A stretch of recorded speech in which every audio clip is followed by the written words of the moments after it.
어제까지 신종 코로나 바이러스로 인해서 중국에서 722명 사망했다고 하더니 오늘 아침 보니까 780명 또 이렇게 늘어났더라고요.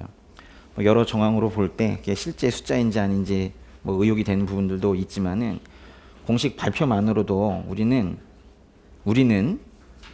여기서 우리라는 건 이 땅을 말하는 거예요. 우리는 너무 많은 생명을 잃었어요. 시진핑의 그 독재 정부가 장기 집권을 공식화하면서 중국의 모든 시스템이 최근 몇 년 사이에 더욱 후진적으로 변해가고 있습니다. 이런 위급한 상황 속에서도 그 진실된 내용들이 외부로 알려지는 것을 막는 데에만 지금 급급해하고 있어요. 오히려 바이러스 전파 상황을 밖으로 알리려는 사람들을 투옥시키느라 그런 비정상적인 행동들을 하느라 한 달이 훌쩍 지나버렸어요. 그래서 그것도 해외 언론에 그 내용이 소개가 되자 어쩔 수 없이 지역을 봉쇄하고 조치를 취하는 듯한 그런 모습을 보였죠. 그러나 이미 때는 많이 늦은 상태였습니다. 그러니까 사회의 지도층이 어떤 믿음을 가지고 살아가느냐에 따라서 그 국가의 국민들의 삶은 크게 달라지는 거예요. 우리나라도 예외는 아닙니다. 자유민주주의 국가들에게는 반감을 보이고 공산주의 국가, 사회주의 국가들에게는 호의적인 모습을 보이는 그 지도층의 그 모습들을 보면은 자유민주주의와 시장 경제를 골자로 하는 우리나라의 헌법적인 가치가 다 무너져 있는 것처럼 보입니다. 현재 많은 정책들이 중국 시진핑의 정책들을 모델을 해서 모방해 가고 있어요. 공산주의라는 것은 공멸 사상입니다. 공산주의는 무슨 사상이라고요? 공멸입니다. 공멸. 공멸이라는 건 함께 멸망한다는 뜻이에요. 역사 속에서 공산주의는 한 번도 성공한 적이 없습니다. 공산주의가 한 일이라고는 일부 공산주의자들의 권력 독점을 위해서 많은 사람들을 사지로 몰아넣고 어려움에 빠지게 한 거, 사람들이 힘들게 한 거 말고는 없어요.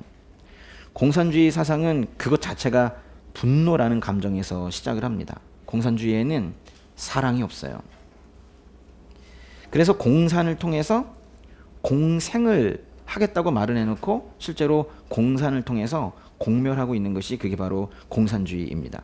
하나님을 부정하고 하나님의 말씀을 모독하는 공산주의에 하나님께서 절대로 복 주실 리가 없어요. 공산주의자들이 말하는 평등이라는 것이 있는데 그 평등은 슬프게도 모두가 공멸해서 모두가 가난해지는 방식으로 성취되고 말았어요. 공산주의 국가들의 공통적인 특성, 가난. 그 가난을 보세요. 국민들이 아무리 노력을 해도 가난에서 벗어나지 못하는 건 사회구조 전체가 절대로 성장할 수 없는 공산, 공멸 시스템으로 되어 있기 때문에 그런 거예요. 가난으로 인해서 의료 혜택도 제대로 받지 못하고 죽어가는 저 옆 나라의 모습을 보면서 아직도 공산주의에 대한 미련을 버리지 못하는 사람들이 아직도 있는 것 같아요. 우리가 지금 해야 될 것은 다른 것이 아니라 회개입니다. 회개. 배워야 할 것도 다른 걸 배울 때가 아니라 회개입니다. 성령께서 우리로 하여금 회개할 수 있도록 도와주시길 기도해 주세요. 아직도 상황 판단이 안 되는 분들이 많이 계세요. 다른 말로 하면 분별력이 없는 거예요. 그 눈과 귀가 제발 좀 열리게 해달라고 그렇게 기도해 주세요. 현재 한국 교회에는 소위 기독사회주의나 해방신학에 경도되어 있는 사람들과 아예 그 사상을 교회에 심는 것을 목적으로 침투한 목사들이 판을 치고 있습니다. 여러분들이 믿거나 말거나 제 또래들이 그래요. 저의 또래들 중에 그때쯤 이제 데모 그만하고 교수하자, 데모 그만하고 판사 되자, 데모 그만하고 기자 되자, 데모 그만하고 목사 되자 라고 다짐하고 그때부터 공부 시작한 사람들이 지금 10여 년, 20년 더 지나서 지금 다 각 분야에 힘 있는 사람들로 다 들어가 있어요. 우리는 그렇게 공산주의자들이 30년 프로젝트 또는 20년 프로젝트로 이 사회를 이렇게까지 추락시켜 놓을 동안에 멍하니 있었어요. 특별히 교회가 아무것도 모르고 몰라서 분별력 없이 그렇게 살고 있었어요. 근데 이제 너무도 늦어서 이제 조금씩 정신을 차리고 있는 분들이 계시나 수적으로 그런 남은 자들이 너무 적어요. 예. 이번 정부 들어 인권이니 차별금지니 하면서 시끄럽기만 했지 실제로 약자들의 삶은 더 고단해졌습니다. 실제로 그들의 주장대로 가난하고 장애가 있고 힘든 분들이 잘 살게만 되었다면 그거 박수 칠만 한 일이에요. 그런데 실제로는 더 삶이 힘들어졌어요. 사회 반목만 커지고 이렇게까지 세상이 분열된 적이 있었습니까? 결국 아무런 열매도 없었고 그런 차별 금지 주장과 함께 커진 건 이단뿐이에요. 어제는 통일교 3만 명이 합동 결혼식했다는 뉴스가 나왔었는데요. 그 뉴스의 끝 무렵에 슬쩍 그들이 이단이 아니라는 식의 기사가 떠돌아 다니고는 했습니다. 지난해 내내 그리고 지난달에도 입영을 거부한 여호와의 증인 교인들에게 종교적 신념으로 병역 거부하는 것은 타당하다는 그들이 무죄라는 판결을 지금 계속 내려가고 있습니다. 세월호 사건 계기로 구원파 없어지나 했더니 여전히 기승을 부리고 있고 그 사이에 장길자를 어머니 하나님이라고 부르면서 하는 하나님의 교회가 무척 커져 버렸습니다. 신천지는 아예 방송과 언론에 공개적으로 광고까지 넣어가고 있는 그런 상황이에요. 혼탁하고 처참합니다. 그래서 슬퍼요. 그런데도 이런 상황에서도 각자 교회들은 자기 살궁리만 하고 있는 것 같아요. 오늘 우리가 볼 말씀은 멀리 스페인까지 가서 예루살렘에서 스페인까지면 먼 거리인데 스페인까지 가서 하나님의 말씀을 전하겠다라는 그런 바울의 선교 계획 이야기인데 제가 이 말씀을 준비하면서 한 주 동안 계속 말씀을 묵상했지 않겠습니까? 그러면서 말씀이 추구하는 그 세상, 하나님의 나라를 꿈꾸는 어떤 사도 바울의 그런 모습과 그가 꿈꾸는 세상과 고개를 돌려 쳐다본 이 처참한 이 세상 모습 사이에 엄청난 괴리감을 느끼면서 또한 아픔도 많이 느껴야 됐습니다. 지난 일주일 동안 좀 힘들었어요. 하나님의 말씀이 뿌려진 곳에는 복이 자랍니다. 그러니 전도를 하고 선교를 한다는 건요, 너는 복이 될 것이다, 너는 복이 될지라 라는 그 아브라함에게 주신 말씀을 나에게 주신 말씀으로 붙들고 복이 가서 복을 선포하고 오는 거예요. 로마서 15장에서 사도 바울의 선교 계획을 확인하고 사도행전에서 바울의 실제 행보를 보면서 이 마음에 기쁨도 생기고 큰 소망도 생기고 하다가도 막상 고개를 들어 현실을 보면 마스크를 쓴 그런 사람들 사이로 비성경적이고 반성경적인 사상의 목덜미 잡혀있는 세상을 보게 되는 거예요. 그럴 때면 그래서는 안 되는데 자꾸 낙담이 오고 힘이 쭉 빠지기도 하고 그러는 하루하루입니다. 그러나 순종하며 나아가는 남은 자들이 이 땅에 있는 한 하나님께서 그들을 사용하셔서 새 길을 여실 것을 저는 또한 믿고 있습니다. 신실한 공동체가 무릎 꿇고 눈물의 기도를 하고 있는 한 하나님께서도 이 모든 땅을 소돔과 고모라 같이 하지는 않으실 것으로 믿어요. 예수 그리스도를 보내주셔서 즉 구원의 방주를 띄워주신 그 하나님께서는 여전히 우리를 심판이 아닌 구원의 길로 부르고 계십니다. 그리고 주님의 그 긍휼함을 함께 품고 그 땅끝까지 가서 복음을 전하라는 지상명령을 다시 한번 확인시켜 주고 계세요. 지난 한 주간 제가 우리 지금 로마서 강해를 하고 있지만 사도행전 읽어보셨으면 좋겠다 말씀을 드렸는데 사도행전 좀 읽으셨습니까? 예, 우리 교회는 잘 읽는 것 같아요. 예, 이뻐요. 근데 사도행전 읽으시면서 어떤 생각이 좀 드셨어요? 길다. 좀 길죠. 네. 근데 사실 그 수년 동안의 일들을 상당히 짧게 적어 놓은 겁니다. 그렇죠? 예. 베드로와 스데반과 바울의 그 전도의 삶을 보면서 그럼 나는 어떻게 살아야 되지? 내 삶의 목표는 무엇이 되어야 하는가? 뭐 이런 생각해 보지 않으셨어요? 우리가 지금 보고 있는 이 로마서라는 성경은 바울이 그 3차 전도 여행 중에 그 고린도라는 곳에 있을 때 로마 성도들에게 쓴 그런 편지입니다. 오늘 말씀 첫 절 한번 같이 읽어보겠습니다. 그 로마서 15장의 22절인데요. 그래서 나는 여러분에게 여러 차례 가려고 했으나 길이 막혔습니다. 네, 일단 한 절만 볼게요. 네. 여러분에게 여러 차례 가려고 했으나 길이 막혔대요. 이 말씀에서 나는 바울이고요. 여러분은 로마 교회 성도들입니다. 사도 바울은 지금 로마 교회에 여러 차례 가려고 했으나 길이 막혔대요. 길이 막혔다는 건 뭔 뜻일까요? 여러분 무슨 일 하실 때 길이 막힐 때 있죠. 예? 길이 왜 막히나요? 누가 막는 겁니까? 일하실 때 왜 길이 막힙니까? 다 잘 뚫리셨어요? 예? 예. 사탄이 막는 경우 있죠. 사탄이 방해하는 경우 있죠. 예. 그 데살로니가 전서 한번 보세요. 데살로니가 전서 펴보세요. 데살로니가 전서 2장인데요. 로마서 15장의 22절처럼 바울이 여러분에게 가고 싶었지만 길이 막혔습니다 라고 또 비슷한 내용인데요. 그 데살로니가 전서 2장의 17절과 18절 보세요. 데살로니가 전서 2장의 17절과 18절 보시면 데살로니가 교회의 교인들을 너무도 보고 싶어하는 바울이 어떻게 고백하고 있는지 한번 볼게요. 2장 17절과 18절 읽어보겠습니다. 형제들이여, 우리가 잠시 여러분을 떠난 것은 얼굴이요 마음이 아니니 우리가 여러분의 얼굴 보기를 더욱 열정으로 힘썼습니다. 그러므로 우리는 여러분에게 가고자 했고 특히 나 바울은 여러 번 가려고 했습니다. 그러나 사탄이 우리를 막았습니다. 여보세요. 사탄이 막는 경우가 있잖아요. 바울이 데살로니가 교회에 여러 번 가려고 했지만은 가지 못한 것은 사탄이 막았기 때문이래요. 그래요. 그러니까 우리의 길이 막히는 거는 사탄이 방해하는 경우도 있을 수 있다는 거예요. 그럴 때 어떻게 해야 될까요? 사탄이 길을 막을 때에는 대적기도 하셔야 돼요.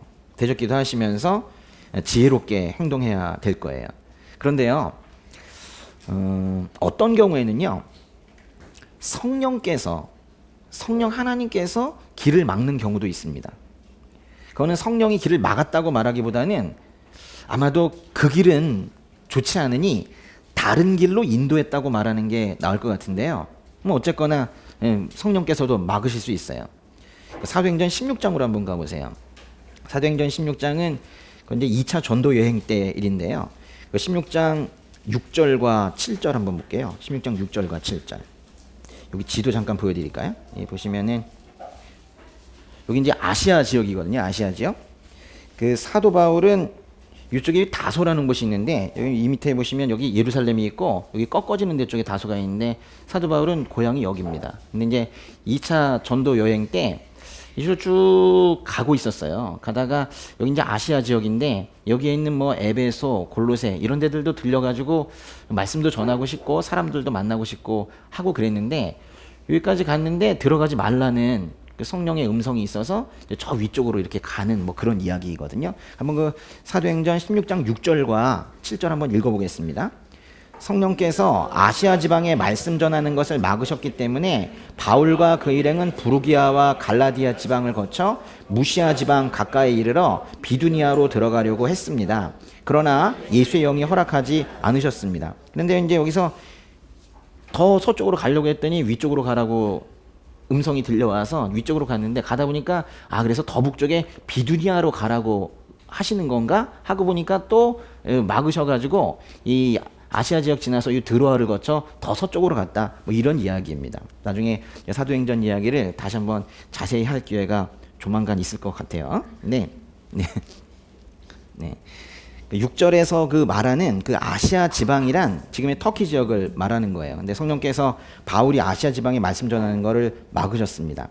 동쪽에서 이 서쪽으로 이동하던 바울은 인간적인 생각으로는 에베소 같은 곳에 가서 말씀을 더 전하고 싶었겠지만은 성령께서 막으셔서 북쪽으로 갔었고 더 거쳐서 서쪽으로 또 가게 되었다라는 그런 얘기인데요.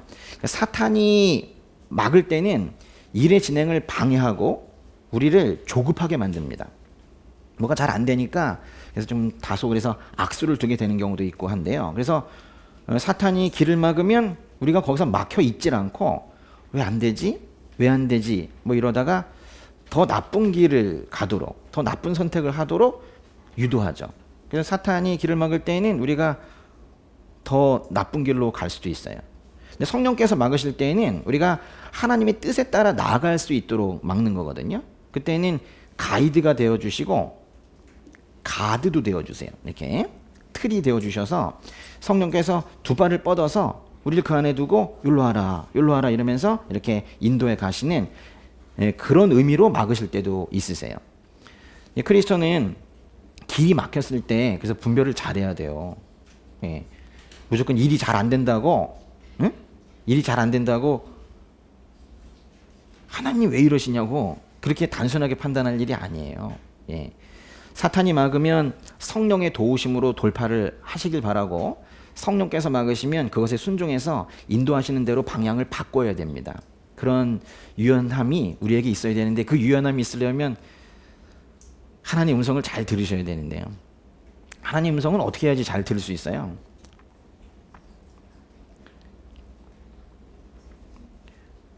들어야지 듣죠. 말만 하면 못 들어요. 우린 기도를 계속 말만 하죠. 하나님 아버지, 예루살렘 했습니다. 그리고 벌떡 일어나 버리니까 하나님께서 무슨 말씀을 하시고 싶어도 저 잠깐만 이러다가 결국 하나님께서 말씀할 타이밍을 놓쳐버리시잖아요. 말한 것보다 2배는 더 들으셔야 돼요. 그래서 기도를 하실 때 10분을 말씀하셨으면 20분을 음성을 듣는 시간이 있으셔야 되는데, 우리는 그런 기본적인 기도 생활조차도 사실 못하는 경우들이 많이 있습니다. 저는 아침에 음성 주시는 걸 매우 신뢰하거든요. 하루 종일 제가 길거리에서 듣고 사람들로 하여금 들은 그런 정보가 내 머리에 들어와서 나의 음성과 섞여서 들려오는 생각들, 그것보다는 아침에 아무런 것도, 아무 정보도, 세상의 정보가 들어오지 않았을 때 주님께서 세밀하게 들려주시는 음성을, 저는 그걸 사모합니다. 그래서 아침에 일어나시면은 꼭 주님의 음성 듣는 그런 시간이 있기를 바라요. 그래서 이 교회도 생겼다고 그랬잖아요. 아침에 일어났는데 갑자기 큰 음성으로 예배드려라 그렇게 말씀하셔가지고 순종하며 나아갔던 거예요. 그런데요, 보세요. 크리스천의 길이 막히는 거는 2가지가 있다고 그랬어요. 사탄이 막는 경우가 있고 성령께서 막으시는 경우가 있는데, 또 하나가 있습니다. 또 하나는 물론 그 이면에는 성령이 있으실 수도 있고 사탄이 있을 수도 있지만은, 단순하게요, 다른 일 때문에 길이 막히는 경우도 있어요. 다른 일 때문에. 그러니까 모두가 하나님 뜻 안에 있는 일이지만은 우리의 현실이 제약된 시간 속에서 제한된 자원을 가지고 육신을 가지고 있는 이 한계적인 이런 우리 인간이 일을 하다 보니까 어떤 일을 하다 보면 다른 일을 못하게 되는 거잖아요. 그래서 둘 다 하나님의 뜻이긴 한데 우리의 육신이 약해서 2개를 다 못하는 거예요. 그래서 하나 때문에 다른 일이 막히는 경우도 있어요. 이런 건 너무 속상해하지 마세요. 근데 이런 것들도 왜 이것 때문에 이게 안 되는가 이러면서 하면 그거는 뭐 마음만 아플 뿐 별로 이렇게 잘 대응하는 건 아닌 것 같아요. 로마서 15장 22절에 조금 전에 그 길이 막혔다는 건요, 이거는 이 3번째 경우입니다. 다른 일 때문에 길이 막혔다는 거예요. 그러니까 이 말씀에서 길이 막혔다는 거는 로마 제국의 이 동편 이쪽의 미전도 지역, 복음이 외부로 뻗어나갈 수 있는 어떤 핵심 도시들, 그런 것들의 교회를 개척하느라 너무너무 바빠서 그 시간적인 여유가 없어서 저쪽에 서쪽까지는 가지 못했다, 이런 이야기거든요. 그 19절에, 그 15장의 19절에서 말했듯이 사도 바울은 예루살렘에서 일루리곤까지, 저 아래에서 저 위에까지 두루 다니며 복음을 전파했는데요. 그러다 보니까 당시 제국의 수도였던 로마에 갈 여유는 없었다, 그런 말이에요. 그런데 몇 번이나 로마에 가고 싶었지만 길이 막혔다는 말은 사도 바울이 로마서를 처음 시작하면서도 한번 했었는데요. 기억나십니까? 로마서의 1장의 13절로 한번 가보세요. 로마서 1장 13절.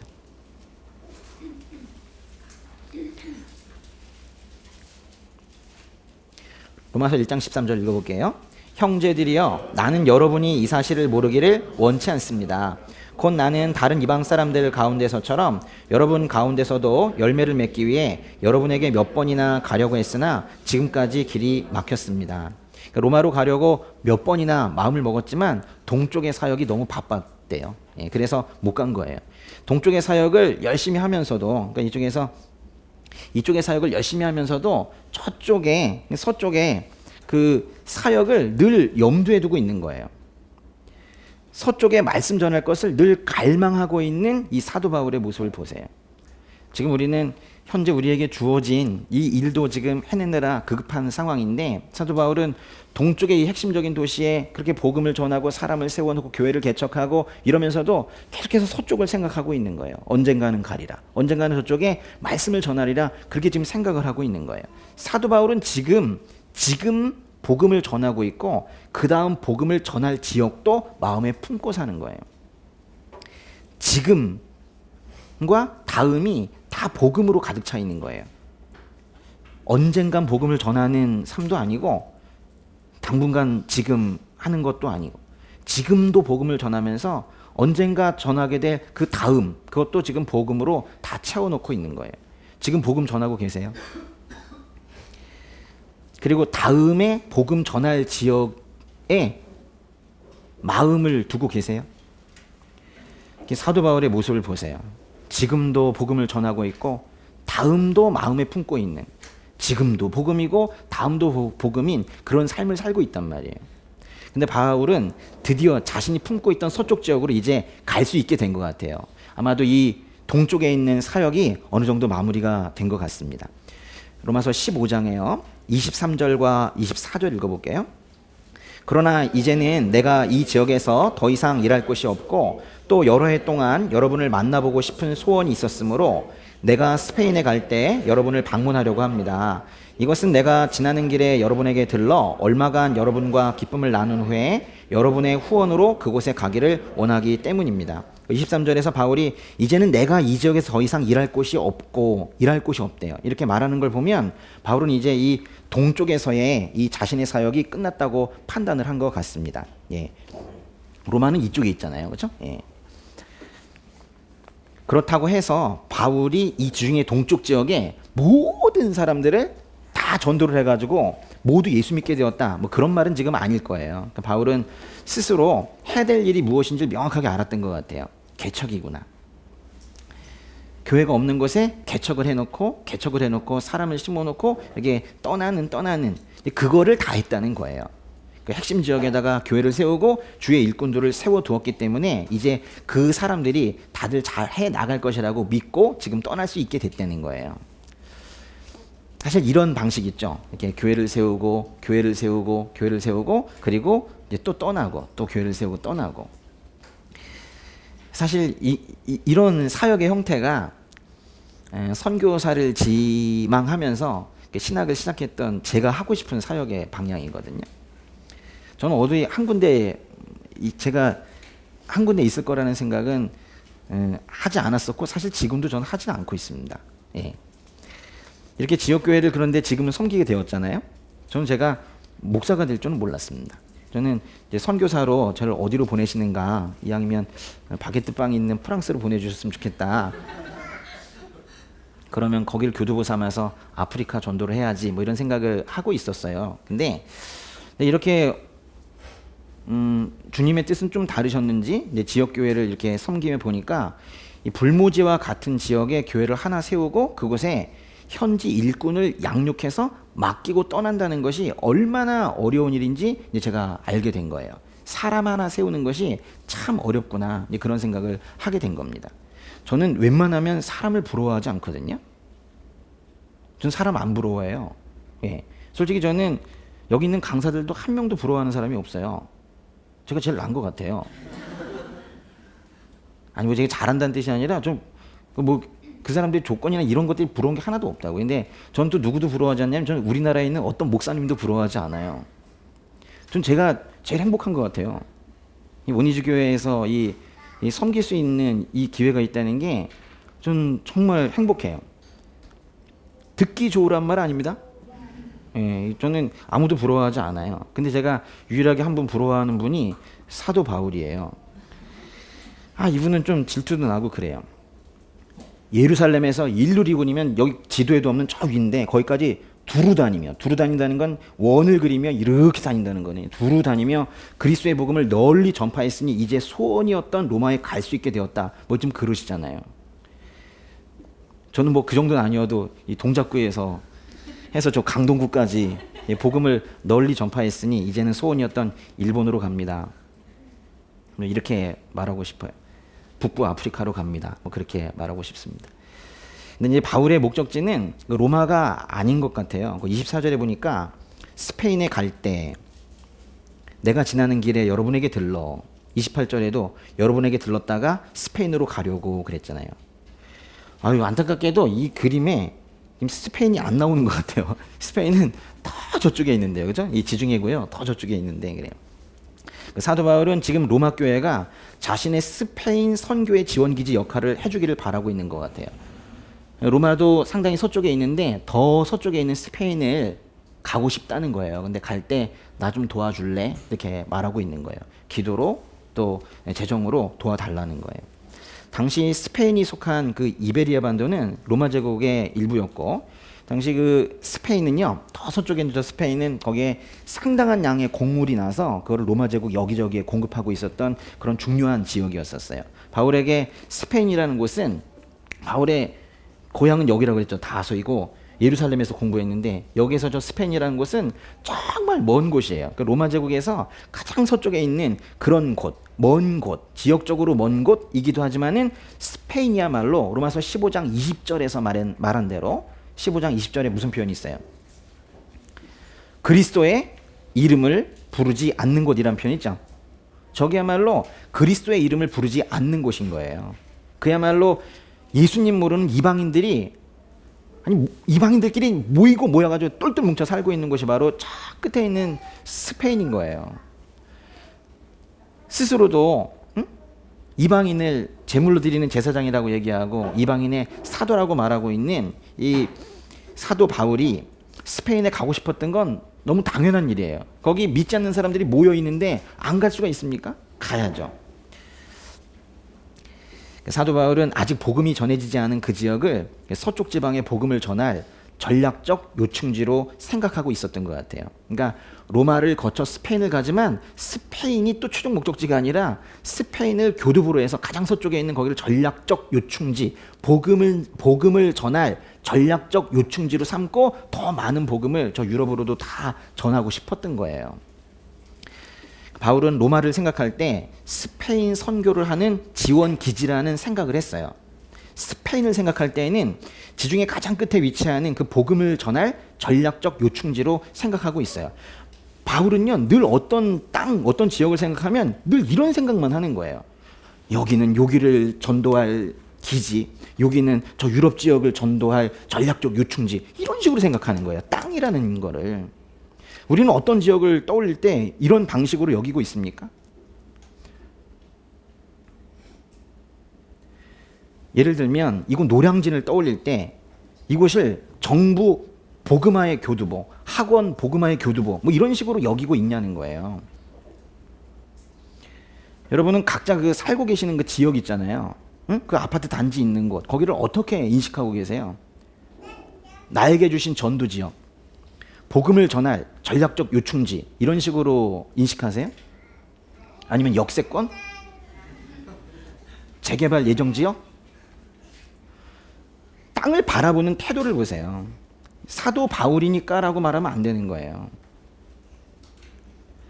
복음 전도에 열망이 있는 사람에게는 모든 것이 다 다르게 보이는 거예요. 이 지역도 다 다르게 보이는 거예요.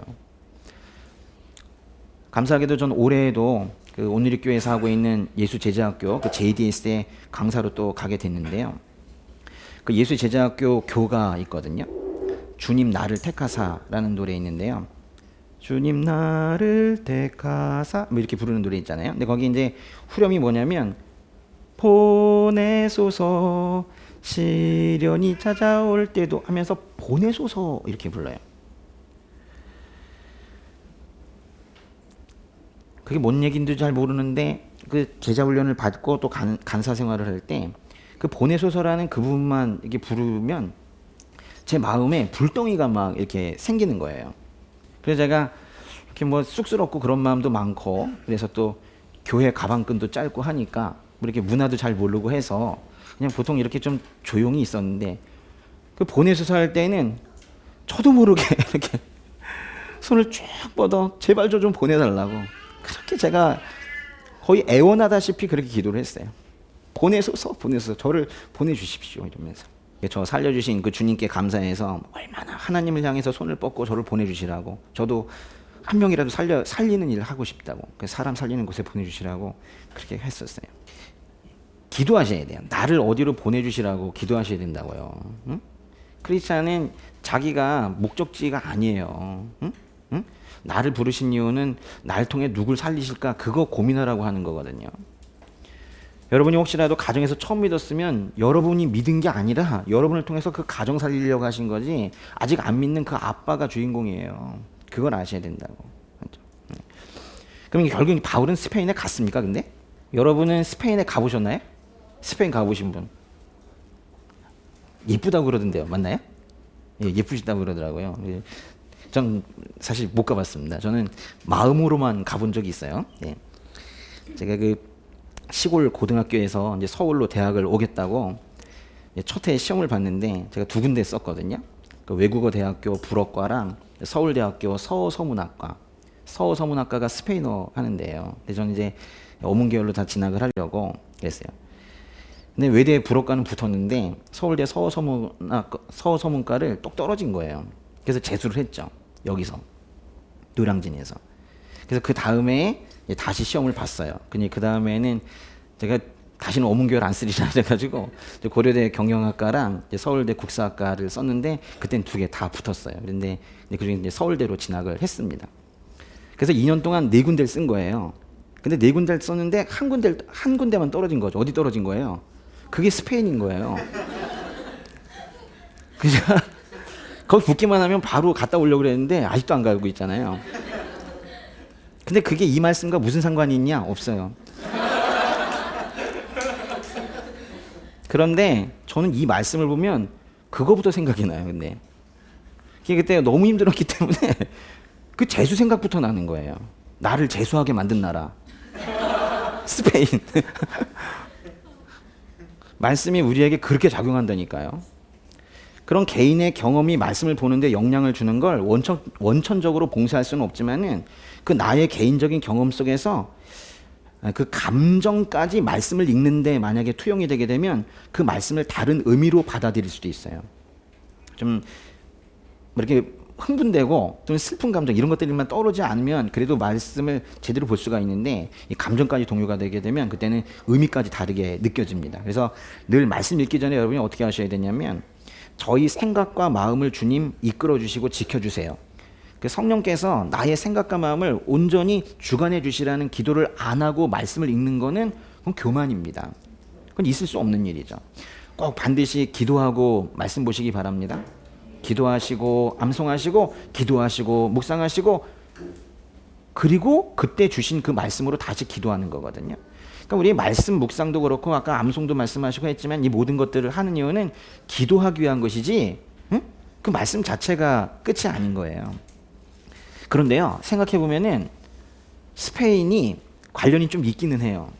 뭐냐면 제가 스페인이 아니었다면은 제가 재수를 했겠습니까?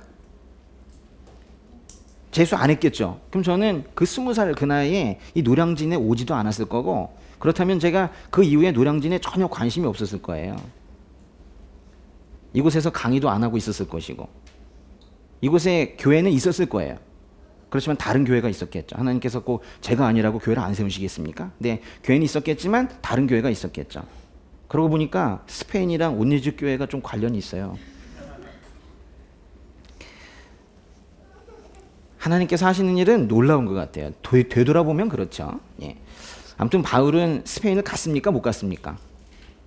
사도행전이 어떻게 끝나는지 한번 보세요. 사도행전 맨 끝으로 가보세요. 사도행전 28장에 30절과 31절. 사도행전 마지막 두 절 같이 읽겠습니다. 바울은 만 2년 동안 자기 셋집에 머물면서 자신에게 찾아오는 모든 사람을 맞아들여 어떠한 방해도 받지 않고 담대하게 하나님 나라를 선포하고 주 예수 그리스도에 관한 것을 가르쳤습니다라는 이 말씀은 로마에 있을 때 이야기예요.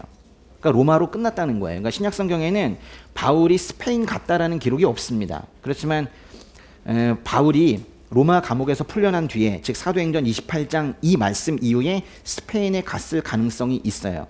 바울이 실제로 스페인에서 전도했다라는 근거들이 여러 개 발견이 되었습니다만은 물론 말씀에 있는 것 같이 그렇게 명백한 증거는 아니에요. 그러나 갔을 것이라고 많은 학자들이 생각을 합니다. 지금 로마서 15장 보고 계시는데요. 로마에 가고 싶다고 했던 바울은 근데 좀 특이한 이야기를 하나 합니다. 로마에 가기 전에 자신이 꼭 해야 할 일이 하나 있다고 말을 해요. 로마 방문 이전에 바울이 해야 할 일이 뭔지 한번 볼게요. 로마서 15장에 25절, 26절 읽어볼게요. 그러나 지금은 성도를 섬기는 일로 예루살렘으로 가는 길입니다. 이는 마케도니아와 아가야 사람들이 예루살렘의 가난한 성도들을 위해 기꺼이 얼마를 기부했기 때문입니다. 로마 방문 전에 바울에게 주어진 임무가 뭐래요? 어디 가는 겁니까? 예루살렘 가는 거래요. 예루살렘은 바울의 고향이 아닙니다. 아까 어디라고 그랬죠? 바울의 고향은 여기 꼭 꺾어지는데 여기 다소라는 곳이에요. 그러니까 예루살렘은 고향도 아니고 또 예루살렘은 바울이 예수님을 만난 곳도 아닙니다. 바울이 예수님 만난 곳은 이쪽이에요. 이쪽에. 예루살렘 더 아래쪽이고 이쪽에 다메섹으로 가는 길 뭐 그쪽에서 만나게 된 거거든요. 예루살렘과 다소 사이 그 어딘가쯤에서 만나게 된 거예요. 그러나 바울에게 예루살렘은 특별한 곳이 된 거예요. 그 19절에서 자신의 사역의 지경을 예루살렘에서 일루리곤까지라고 표현한 것만 보더라도 바울에게 예루살렘은 자신의 복음 전파의 시작인 곳이에요. 그거는 그가 다소라는 이 시골에 있다가 예루살렘으로 유학을 가가지고 거기서 당대 최고 랍비였던 그 가말리엘 문화에서 공부하면서 앞길이 다 키웠고 승승장구하게 되었다라는 뜻은 아닐 거예요. 예루살렘. 바울에게 예루살렘은 무슨 의미겠어요? 응? 그렇게 보고 싶고 사랑하는 나의 가장 사랑하는 주님. 바로 예수님께서 십자가에서 죽으신 곳이었기 때문에 그 예루살렘은 바울에게 매우 특별한 곳입니다. 그렇기 때문에 그곳에 세워진 그 예루살렘 교회는 더욱더 바울에게 특별한 거예요. 예루살렘 교회는 바울이 세우지 않았지만 바울에게는 제일 특별한 교회인 거예요. 바울은 지금 예루살렘으로 간다고 합니다. 왜 간대요? 25절 표현대로 하면은 성도를 섬기는 일로 간대요. 어떻게 섬깁니까? 뭔가 내용을 보시면 헌금을 전달하는 방식으로 섬기러 가는 거예요. 그러니까 헌금을 전달하는 임무를 맡았네요. 26절에 기록된 대로 마케도니아와 아가야 사람들이 예루살렘의 가난한 성도들을 돕기 위해서 기꺼이 얼마를 기부했습니다. 기부라는 표현으로 여긴 번역을 했는데 뭐 다른 번역에서는 연보라는 표현을 씁니다. 연보, 기부 뭐 같은 말이에요. 또 예루살렘 교회에 먼저 보내서 교회가 가난한 성도들에게 나눠줄 것이기 때문에 헌금이라고 불러도 괜찮습니다. 지금 어느 지역에서 돈을 모은 거냐면요. 이쪽에 요 아디리아의 요 더 위쪽에를 마게도니아 지역이라고 하는데 그 지역이랑 요 지역 아가야 지역 그러니까 요 근처에서 모은 돈을 쭉 가져와서 요 예루살렘에 있는 교회에 있는 사람들이 다 가난하진 않겠지만은 그 교회에 있는 사람 중에서 가난한 성도들을 돕겠다라는 거예요. 그러니까 여기 지금 이 헌금에는 아마도 좀 마게도니아 지역에 있는 데살로니가나 빌립보 또 이제 밑에 있는 고린도 이런 데에 있는 성도들이 모은 돈들이 다 거기 포함이 되어 있을 겁니다. 바울이 예루살렘의 가난한 성도들을 섬기는 방법은 바로 이 헌금을 안전하게 전달하는 거예요. 바울은 이 일에 아주 절박감을 느낀 것 같아요. 겨우 뭐 돈 좀 전달하는 게 뭐 이렇게 큰 일인가 싶겠지만은 이건 지금 절대로 다른 사람에게 맡겨서는 안 된다. 내가 직접 해야 된다라고 생각한 것 같아요. 바울은 지금 어디 가고 싶어 해요? 로마 거쳐 스페인 가고 싶어 하는데 지금 거꾸로 가겠다는 거예요. 헌금 전달하러. 그게 이 사람에게 이렇게까지 중요한 일인가요?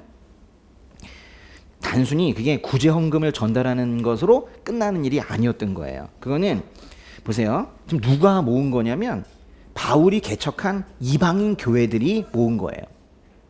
예루살렘 교회는 말하자면 모교회이고 유대인들이 모여있는 모교회이고 이방인들이 그 어려운 살림에 모으고 모은 헌금인 거예요. 그 이방인 교회에서 모은 헌금이 예루살렘 교회에게 전달된다는 건 저희 끝에 있는 이방인 교회와 이쪽에 있는 예루살렘 교회라는 이 모교회가 하나가 되는 거예요. 연합하고 하나가 된다는 거예요. 요즘처럼 각 교회가 다른 교회에 어떤 사정이 있는지 알지도 못하는 이런 게 아니라는 거예요. 바울은 그래서 이번에 이 헌금 전달하는 거를 저 이방인 교회와 이 예루살렘 교회가 소통하는 연합하는 연결고리로 생각했던 거예요. 그래서 자기가 직접 가서 말하겠다는 거예요. 헌금은 바울의 3차 전도 여행의 주된 관심사의 하나였습니다. 그래서 전도 여행 중에 쓴 편지에 헌금을 여기저기서 언급하곤 했었어요. 그 중에 하나만 좀 같이 볼게요. 고린도 전서로 한번 가보겠습니다. 고린도 전서에 16장 1절 보세요. 16장 1절에서 4절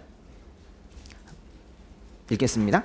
이제 성도를 위한 헌금에 관해서는 내가 갈라디아의 교회들에게 명한 것 같이 여러분도 그렇게 하십시오. 매주 첫날에 여러분 각자가 수입에 따라 저축해서 내가 갈 때 헌금하는 일이 없게 해주십시오. 그러면 내가 도착해서 여러분이 인정한 사람에게 내가 편지를 써주어서 여러분의 선물을 예루살렘에 전하게 할 것입니다. 만일 나도 가는 것이 합당하다면 그들이 나와 함께 갈 것입니다. 라고 했지만 결국 바울은 자신이 직접 갔는데요. 여기서 말하는 그 1절에요. 성도를 위한 헌금이라고 그랬어요. 무슨 헌금이라고 했습니까? 성도를 위한 헌금도 이것도 예루살렘의 가난한 성도를 위해서 모은 예루살렘의 가난한 성도들을 위한 헌금이에요.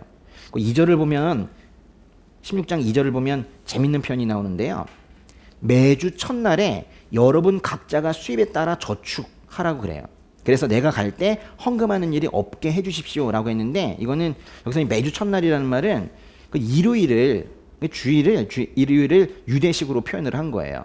복음서에도 보면 예수님께서 부활하신 그날을 첫날이라고 표현을 하고 있거든요. 그러니까 이날 모였다는 거예요. 그래서 요거 가지고 뭘 할 수 있냐면 이미 이때부터 그리스도인들은 유대인의 안식일인 토요일에 모인 게 아니라 예수님께서 부활하신 일요일에 모여서 예배를 드리고 그곳에서 이렇게 헌금도 하고 했다라는 걸 알 수가 있는 거예요. 헌금이 구원의 요소는 아닙니다. 헌금이 구원의 요소는 결코 아니지만 헌금이라는 것이 교회를 세워가는 데 필요한 요소인 것만은 분명해요.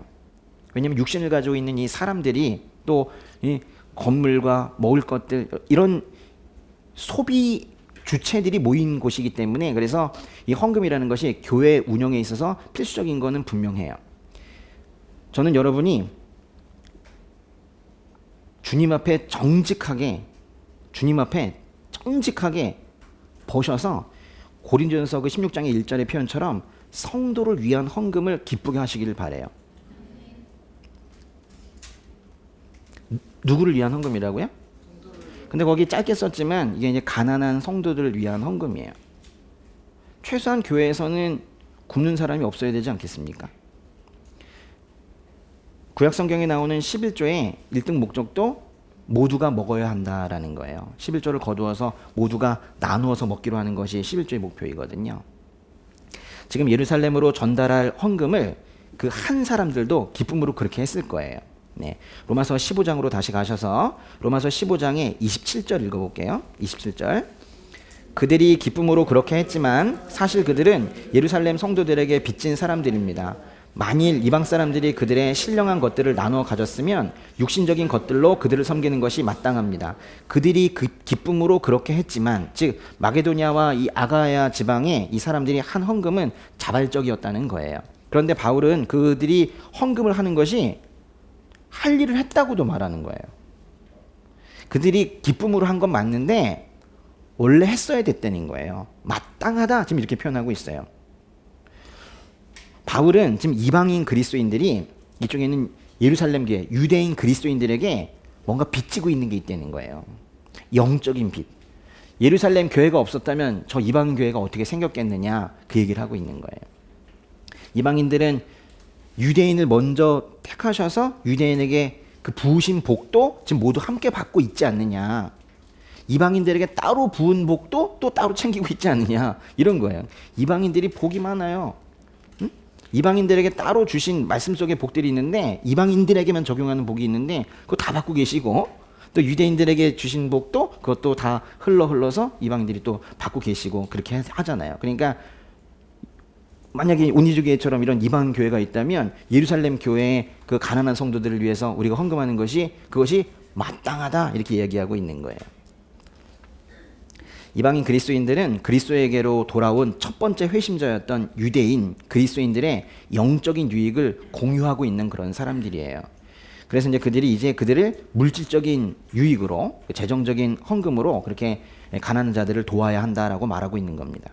바울은 가난한 성도를 돕는 게 그리스도인들이 마땅히 해야 할 일이라고 여러 편지에서 자주 강조했었어요.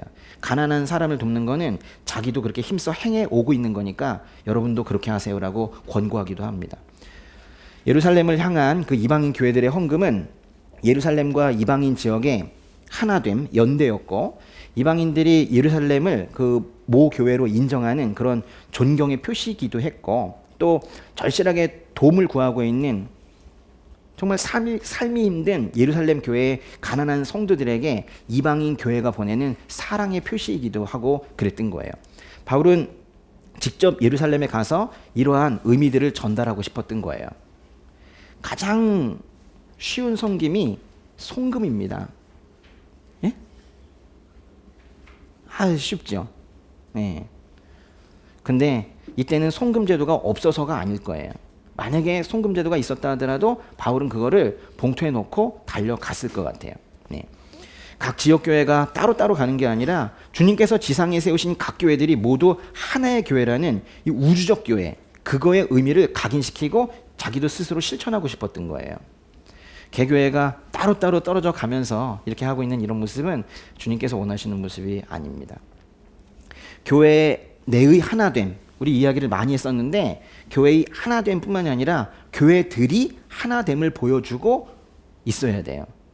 근데 사도 바울이 이번 이 헌금 문제에서만큼이라도 내가 그 교회들의 하나됨을 스스로 실천하고 본보기로 보여줘야 되겠다, 이런 생각을 한 거예요. 이 부분의 묵상을 많은 교회들이 같이 했으면 좋겠다는 바람이 저에게 있습니다. 로마서 15장에 28절 29절 읽어볼게요. 그러므로 내가 이 일을 마치고 그들에게 이 열매를 확실히 전달한 후에 여러분에게 들렸다가 스페인으로 가려고 합니다. 내가 여러분에게 갈 때 그리스도의 충만한 복을 가지고 갈 줄을 압니다. 28절에요. 바울은 예루살렘에 헌금을 전달한 후 로마를 거쳐 스페인으로 가겠다는 계획을 다시 한번 밝히는데요. 바울은 여기서 헌금을 뭐라고 표현하고 있어요? 맞아요. 열매라고 표현하고 있어요. 헌금이 열매입니까? 근데 이제 보시면 이게 상당히 농사와 관련된 단어 아니에요? 열매? 그죠? 예. 헌금을 전달하는 자신의 섬김을 당시 그 농부의 삶에 빗대어 말하고 있는 것 같아요. 예전에 뭐 이쪽의 제도로는 수장농이 거둔 열매를 이제 주인에게 갖다 주는, 수장농이 열심히 농사지어서 지주랑 나눠 가져야 되잖아요. 주인 농부에게 갖다 주는 역할을 하는 사람이 있었어요. 그럼 갖다 주고 나서 그 자루에다가 그 농부의 도장을 받아가지고 왔어야 됐거든요. 이쪽에 생긴 그 열매를 이쪽에 있는 예루살렘에 마치 소장농의 열매를 주인 농부에게 가져다주는 그런 역할을 지금 자기가 하고 있는 것처럼 쓰고 있는 것 같아요.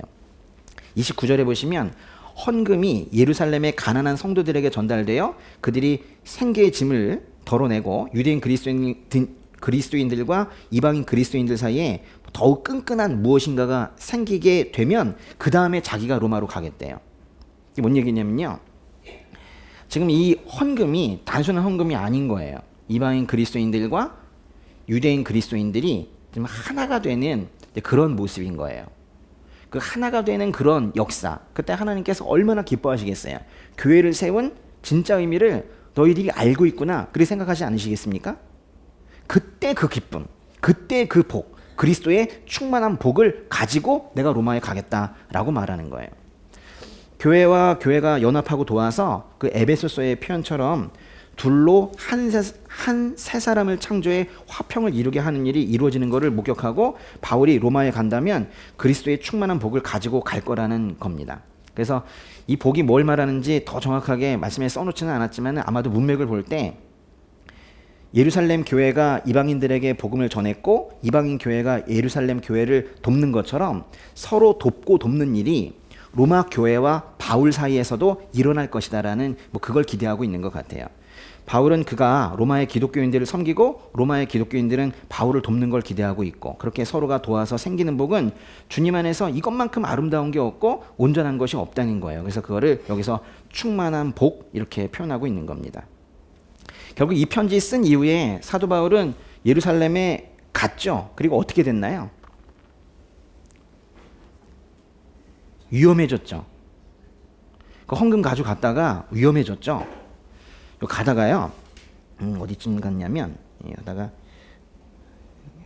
여기 한 두로라는 곳이 있거든요. 예루살렘 더 밑에 있는데 두로라는 지역쯤에서 있었던 일 하나 보여드릴게요. 사도행전으로 한번 가보세요.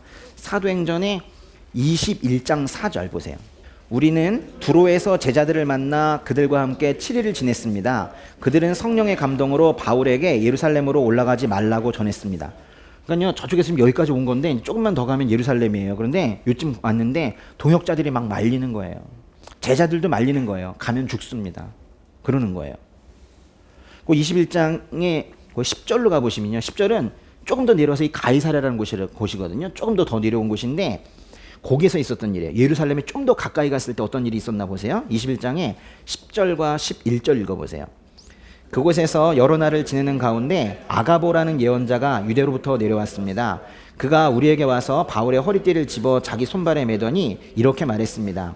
예루살렘의 유대 사람들이 이 허리띠 주인을 이렇게 동염해 이방 사람들에게 넘겨줄 것이라고 성령께서 말씀하십니다.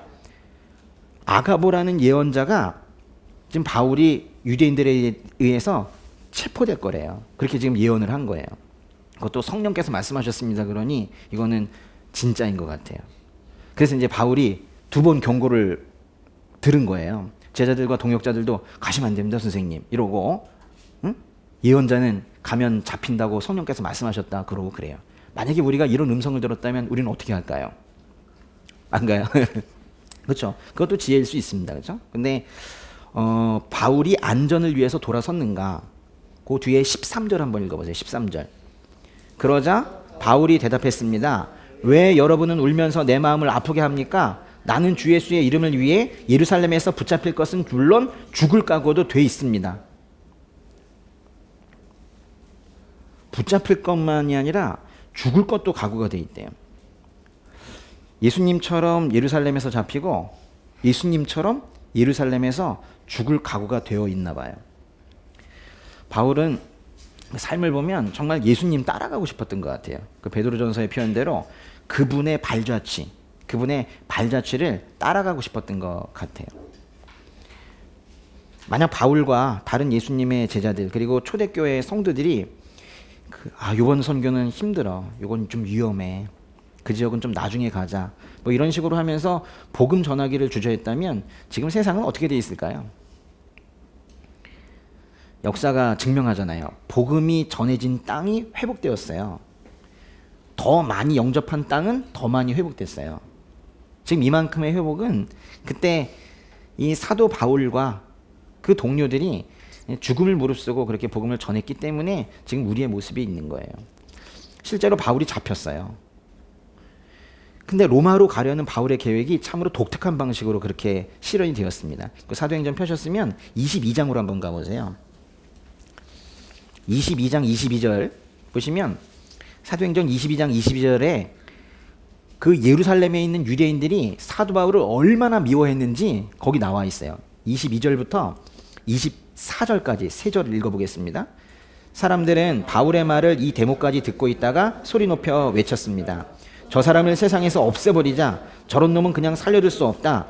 그들이 소리를 지르고 자기 옷을 벗어 던지며 공중에 흙을 뿌리자 천부장이 바울을 병영 안으로 들이라고 명령했습니다. 그는 사람들이 왜 이처럼 바울에게 소리를 지르는지 알아내려고 그를 채찍질하고 신문하라고 지시했습니다. 아이고, 정말 가서 생명의 위협을 진짜 받았네요. 예루살렘에 있는 유대인들이 이렇게까지 바울을 죽이려고 난리를 폈어요. 근데 바울은 오히려 잡혀서 오히려 죄수 신분이 되어서 그 유대인들을 피할 수 있었어요. 유대인들이 죽이려고 해도 오히려 이 공권력으로 죄수를 보호하고 있는 로마 권력으로 인해서 바울이 오히려 안전하게 있었죠. 또 로마 시민권을 가지고 있었기 때문에 재판을 받기 위해서 이쪽에서 재판받지 않고 저기에 있는 로마까지 가게 되었어요. 당시 이 지중해에 배를 타고 가게 되었습니다. 사도행전 22장부터 28장 끝까지는 다 모두 바울이 로마에 가는 그런 이야기예요. 상당히 길게 되어 있거든요. 그렇게까지 가고 싶었던 로마를 사도 바울은 죄수의 신분으로, 그러나 역설적으로 그냥 가는 것보다는 훨씬 더 안전하게 그렇게 가게 되는 이야기가 22장부터 28장의 이야기예요. 정말 하나님의 일하시는 방법은 또한 놀랍습니다. 예. 다시 로마서로 가시면요. 로마서 15장의 마지막 4절, 이 마지막 4절은 바울이 로마의 성도들에게 기도를 요청하고 축복하는 그런 이야기인데요. 로마서 15장 30절부터 33절까지 마지막 4절 함께 읽겠습니다. 형제들이여 내가 우리 주 예수 그리스도를 힘입고 성령의 사랑을 힘입어 여러분에게 부탁합니다. 나를 위해 여러분도 나와 함께 하나님께 열심히 기도해 주십시오. 내가 유대에 있는 순종치 않는 사람들에게서 구원을 받으며 또 예루살렘에 대한 내 봉사가 성도들에게 받을 만한 것이 되며 내가 하나님의 뜻에 따라 기쁨으로 여러분에게 가서 함께 휴식을 취할 수 있도록 기도해 주십시오. 평강의 하나님께서 여러분 모두와 함께 하시기를 빕니다. 아멘. 30절 다시 한번 보시면 형제들이여 내가 우리 주 예수 그리스도를 힘입고 성령의 사랑을 힘입어 여러분에게 부탁합니다. 나를 위해 여러분도 나와 함께 하나님께 열심히 기도해 주십시오. 이 말씀 잘 보세요. 우리 주 예수 그리스도가 있습니다. 성령이 있습니다. 끝에 보시면 하나님이 계시죠. 이 말씀에 성부, 성자, 성령 삼위일체 하나님이 모두 계십니다. 바울은 주 예수 그리스도를 힘입고 성령의 사랑을 힘입어 하나님께 기도해 달라고 부탁하고 있어요. 30절에 성부, 성자, 성령 하나님이 모두 언급되는 것도 감동이지만은 거기에 등장인물이 둘이 더 있어요. 이 같은 말씀에 형제들, 여러분이라고도 표현한 형제들과 나, 즉 바울이 함께 한다는 게 더 감동인 거예요. 로마서 15장 30절을 한마디로 정의하면 거기 제목을 붙인다면 그게 교회인 거예요. 삼위일체 하나님과 형제들과 나와 형제들과 삼위일체 하나님, 이 각자에게 교회의 의미가 이거 아닙니까? 나 혼자 믿어 교회가 되는 게 아니에요. 삼위일체 하나님과 나와 형제들이 함께 할 때 그걸 우리가 교회라고 하는 거예요. 30절 끝에 보면은 바울이 이렇게 말합니다. 기도해 주십시오. 32절 끝에서도 그래요. 기도해 주십시오. 사도 바울이 지금 기도 요청하고 있는 거예요. 여러분은 언제 이렇게 기도 요청하세요? 언제 이렇게 기도 제목을 내놓으세요? 언제 기도 요청하십니까? 일 잘 되고 계실 때 잘 안 하시죠? 예? 더 잘 되게? 이게? 예. 사실 우리의 기도 보면 기도 요청 나오는 건 걱정될 때 아닙니까? 그렇죠? 걱정되고 염려될 때 그때 기도 요청하죠. 좋은 거예요. 예. 바울도 걱정되는 게 있었습니다. 믿음이 있는 사람도 걱정이 있을 수 있어요. 너는 왜 이렇게 믿음이 없니? 걱정이 많아. 이렇게 하지 마세요. 믿음이 있는 사람도 걱정이 있을 수 있죠. 다만 걱정을 처리하는 방식이 다른 거예요. 걱정을 기도로 올려드리고 다른 믿는 분들께도 그 기도 제목을 다 내놓아서 그 걱정거리가 해결되도록 간구하죠.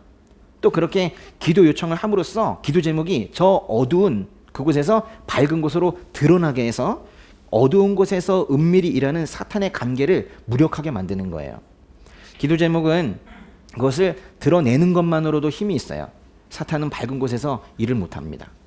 바울은 자신이 예루살렘에 들어갈 때 어려움에 처하게 될 거를 사실 바울도 다 알고 있었어요. 바울이 그거 몰랐겠습니까? 기도하시는 분인데.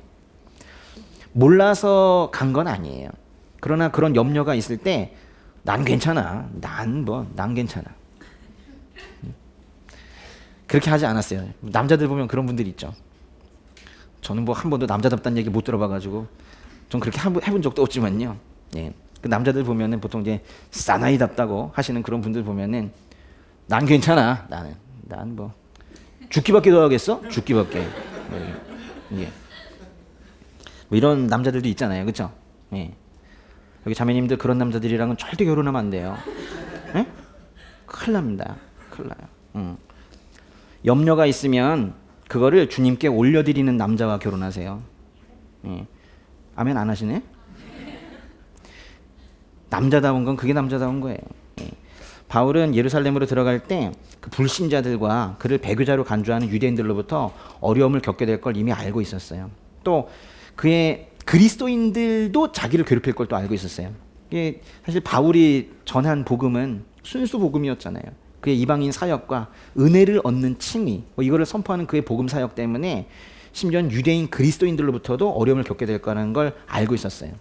그러니까 바울을 배교자로 생각하는 유대인들, 유대교의 유대인들도 바울을 공격할 것이고 심지어는 그리스도인들도 뭔가 바울의 복음은 율법은 전혀 말하지 않고 행위는 말하지 않고 오직 은혜 뭐 이렇게 얘기하는 건 뭔가 안 맞다고 하면서 바울에 대해서 반감을 가지고 있는 사람들도 있었어요. 그러니까 정말 사방이 적일 걸 알면서도 바울이 예루살렘으로 들어간 거예요. 그래서 기도 제목을 내놓은 거예요.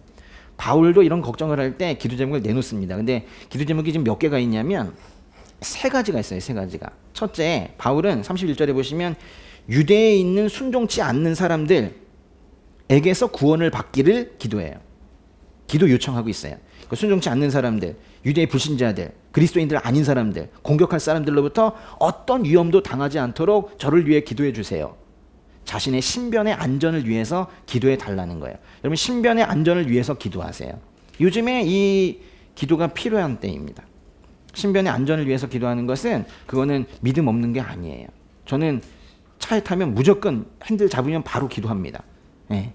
목적지까지 안전하게 사고 없이 도착하게 보호해 주시라고 전 반드시 기도하고 가요. 둘째, 바울이 전달하는 헌금이 예루살렘에서 성도들에게 받을 만한 것이 되게, 이게 헌금 전달이 잘 되게, 또 그들이 받을 때 바른 마음으로 받게 해달라고 또 기도를 요청했습니다. 또 세 번째 기도 제목은 바울이 그 모든 걸 다 끝내고 자신이 마침내 즐거운 마음으로 로마로 갈 수 있게 해달라고 또 기도 요청하고 있어요. 지금 세 가지 기도 요청을 했는데요. 다치지 않게 해주세요. 헌금 잘 전달하고 그들이 잘 받게 해주세요. 이 일 잘 끝나고 제가 원래 가려고 했던 로마 갈 수 있게 해주세요. 기쁜 마음으로 갈 수 있게 해주세요. 이렇게 세 가지 기도 제목을 내놓았어요. 이 기도들이 응답이 되었습니까? 일단은 유대인들은 예루살렘에서 바울을 죽이지 못했습니다. 죽이려고 했지만 그들의 계획은 좌절되었어요. 오히려 죄수 신분이 되는 바람에 바울이 안전하게 감옥에 있을 수 있었어요. 그러다가 군인들에 의해서 호송이 되었죠. 아무도 건드릴 수 없었어요. 첫 번째 기도 제목이 응답되었습니다. 두 번째 기도 제목은 응답이 되었나요? 헌금이 제대로 전달이 됐어요? 그 얘기가 로마서에는 없지만은 바울이 그 재판을 받다가 예루살렘 쪽에서 재판을 받다가 자신을 변호할 때 그 이야기를 하는데요. 또 사도행전 잠깐 보세요. 사도행전에 24장의 17절 보세요. 한번 읽어볼까요? 저는 제 민족에게 구제금을 전달하고 예물도 드리려고 여러 해 만에 예루살렘에 왔습니다. 그러잖아요. 예루살렘에서 한 말이에요. 그러니까 사도행전의 기록을 보면 바울의 헌금이 예루살렘에서 잘 전달됐다는 걸 알 수 있어요. 두 번째 기도 제목도 확실하게 응답이 됐습니다. 세 번째 기도 제목은 기쁨으로 로마에 가게 기도해달라고 하는 것이었는데 바울은 자신이 예상한 방식은 아니었지만 실제로 로마에 갔습니다. 양쪽에 군인이 있었지만요. 그래서 결국 갔죠. 로마로 가는 여정 중에 여러 번 생명의 위협을 받고 심지어 유라굴로 태풍을 만나서 바다에 빠져 죽을 뻔하기도 했지만은 다들 벌벌 떨고 있고 그럴 때 바울은 떨지 않았습니다. 사도행전 27장으로 한번 가보세요. 27장에 그 태풍 만나가지고 다 죽게 됐을 때 27장 23절 보세요. 사도행전 27장 23절 23절부터요 26절까지 한번 읽어볼까요? 3, 4, 5, 6 시작. 어젯밤 내 하나님 곧 내가 섬기는 하나님의 천사가 내 곁에 서서 바울아 두려워 마라. 내가 마땅히 가이사 앞에 서야 한다. 그래서 하나님께서 너와 함께 항해하는 모든 사람들의 생명을 내게 맡겨주셨다 라고 하셨습니다. 그러니 여러분 안심하십시오. 나는 하나님을 믿으니 내게 말씀하신 대로 이루어질 것입니다. 그러나 우리는 밀려서 어느 섬에 닿게 될 것입니다. 죄수 신분으로 로마에 호송되었던 바울은 그 과정 중에 많은 어려움을 겪었지만 그런 고난이 바울로부터 하나님의 음성을 듣는, 그러면서 하나님과 동행하는 그 기쁨을 결코 빼앗을 수 없었어요. 태풍 가운데에도 바울은 하나님의 음성을 들으며 하나님 곁에 계시구나, 하나님께서 동행하고 계시구나, 심지어 이 죄수 신분으로 호송되는 과정에도 나와 함께 하시구나, 그 기쁨을 놓치지 않았다고요. 바울은 완전히 성령에게 장악이 되어서 언제보다도 큰 평강을 유지하면서 로마에 도착을 했습니다. 세 번째 기도 제목도 응답되었습니다. 다 확인하셨죠? 바울은 죄수의 신분으로 도착을 했지만 오히려 로마에 있는 동료 그리스도인들을 격려하는 존재로 그곳에 도착을 한 거예요. 신분은 죄수인데 가보니까 로마 교회가 기다리고 있는 거예요. 죄수이면 어때요? 기다리고 있는 거예요. 우리가 읽고 있는 이 로마서를 당시에 직접 읽은 사람들이 있겠죠. 이 편지를 진짜 받은 로마에 있는 분들, 그분들이 얼마나 기다리고 있겠어요. 근데 죄수로 온 바울을 만났단 말이에요, 로마에서. 근데 그 사람들, 직접 이 로마서를 그 당시에 1차 독자로 읽었던 그 사람들의 이야기가 사도행전에 있습니다. 바울이 로마에 도착하는 장면인데요. 사도행전 28장으로 가보세요. 28장 15절 16절 읽겠습니다. 그곳 로마의 형제들은 우리가 온다는 말을 전해 듣고 우리를 맞으려고 아비오 광장과 새 여관이라는 곳까지 나와 있었습니다. 바울이 이 사람들을 보게 되자 하나님께 감사하면서 용기를 얻게 됐습니다. 우리가 로마에 도착했을 때 바울은 자신을 지키는 군인 한 명과 함께 따로 지낼 수 있도록 허락받았습니다. 아비오 광장과 새 여관이라는 곳까지 누가 나왔어요? 로마의 형제들이 마중을 나왔대요. 제가 이 부분을 읽으면서 또 제가 혼자 또 이렇게 눈물이 났는지 몰라요. 또 한참 또 울었습니다. 혼자 또. 예. 외국에 가서 또 선교사님들 만났던 그런 기억들도 다 떠오르고, 지난번 중국 갔던 기억도 떠오르고, 아울리시 갔던 기억도 떠오르고 하면서 이 장면이 왜 이렇게 저한테 뭉클한지, 네, 좀 꽤 울었어요. 결론을 말씀드릴게요. 결론. 네. 영혼 구원을 위한 기도는 반드시 응답한다. 영혼 구원을 위한 기도는 반드시 응답이 됩니다. 반드시 응답하십니다. 무엇을 위한 기도예요? 지금 보시면 바울이 한 이 기도 제목 세 가지는 영혼 구원을 위한 기도예요. 심지어 자신이 거기서 예루살렘에서 신변 안전하게 해달라고, 다치지 않게 해달라는 것도 이건 모두가 다 영혼 구원을 위해서 한 기도예요. 이것도 내 마음에 스페인을 품은 사람을, 우리 각자 스페인, 언젠가 전할 스페인을 품은 사람을 예루살렘이나 또는 지중해 태풍이나 로마에서 하나님께서는 결코 좌절시키지 않으세요. 지켜주신다고요. 그러니까 우리 마음에 언젠가 이 복음을 전할 이 스페인을 이 안에 넣고 살아야 돼요. 이 마음에 사도 바울처럼 그 스페인이 없다면 이건 그리스도인으로서는 슬픈 인생이에요. 그 지역 한 번도 안 가봤다고 포기하지 마시고, 또 그 사람 내가 한 번도 말 꺼내보지 않았다고 포기하지 마시고, 그 스페인이 그 지역 그 사람 위해서 끊임없이 기도하고 가셔야 돼요. 저도 기도 응답이 있어서 제가 한 가지 나누겠습니다. 기도 응답된 걸 나눌게요. 예. 사실 저는 삶 자체가 기도 응답이어서, 기도 응답을 모으면 삶이 된다고 해도 지나친 말이 아닙니다. 예. 기도 응답이 언제 있었는가 떠오르지 않으시면 좀 골치 아파요. 예. 기도 응답은 매일 있어야죠. 예. 제가 어떤 기도를 계속 해오고 있었냐면요, 사실 온리주교의 이 설교를 듣고 제가 열심히 준비합니다. 근데 하나님 마음을 좀 전달하고 싶은 마음이 제일 크죠. 신학 공부하겠습니까 여기서? 그게 아니라 하나님께서 얼마나 아름다우신 분인지를 깨달으셨으면 좋겠다.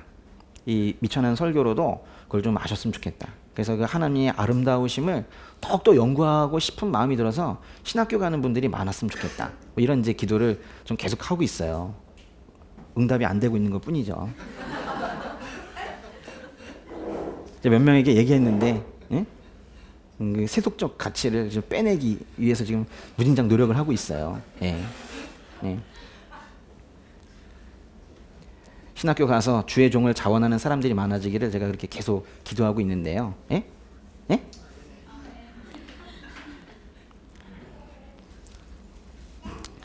근데 어제 저희 교회 이메일로 편지가 왔대요. 근데 저는 오늘 아침에 그거를 전달을 받았습니다. 제가 그 편지를 읽어 드림으로 제가 오늘 설교를 마무리할까 합니다. 이렇게 왔어요. 제가 그대로 읽을게요. 저는 나이가 61살이라고 쓰셨어요. 61의 교회 다니는 성도입니다.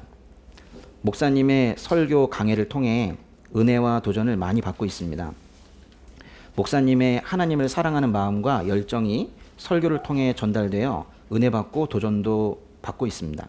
설교를 듣고 하나님을 사랑하고 말씀을 더 사모하는 마음을 주셨습니다. 더욱 감사한 것은 저희 딸이 목사님의 말씀을 듣고 마음의 변화와 새 힘을 얻고 신학을 공부하게 되었다는 것입니다. 대학을 졸업하고 진로와 미래에 대한 걱정과 두려움으로 우울증을 앓았으며 도피처로 캐나다에 워킹 홀리데이를 떠나 많은 고생을 하고 영주권을 취득하게 되었습니다. 한국에서 몇 달 쉬고 캐나다의 토론토에 이주하여 신앙 회복과 마음의 안정을 찾아 현지 목사님이 추천해 주신 토론토 침례 신학교 스펄전 목사님이 심무하셨던 교회와 같은 교단의 그 학교에서 새해부터 시작하게 되었습니다. 제가 목사님에게 꼭 감사의 마음을 전하고 싶은 마음이 있었습니다.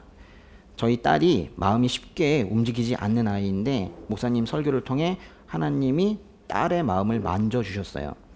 주님 안에서 회복되어 가는 모습을 보고 감사의 인사를 하고 싶었습니다. 목사님, 저희 남편과 저 그리고 저희 딸은 목사님을 통해 하나님이 말씀하심을 듣고 많은 은혜를 누리게 하심을 감사드립니다. 하나님께서 귀 쓰시는 목사님에게 성령의 충만함과 이 세대 가운데 많은 성도들이 겸손히 주님 앞에 무릎 꿇게 하시는 은혜가 있기를 기도합니다. 아침에 또 얼마나 울었겠어요, 제가 또. 예? 예. 자신이 하나님을 사랑한다고 생각하면 기도해 보세요. 이거는 뭐 다른 걸로 하는 게 아닌 것 같아요. 하나님에 대한 그 갈망과 주님에 대한 사랑, 그걸로 하는 것 같아요.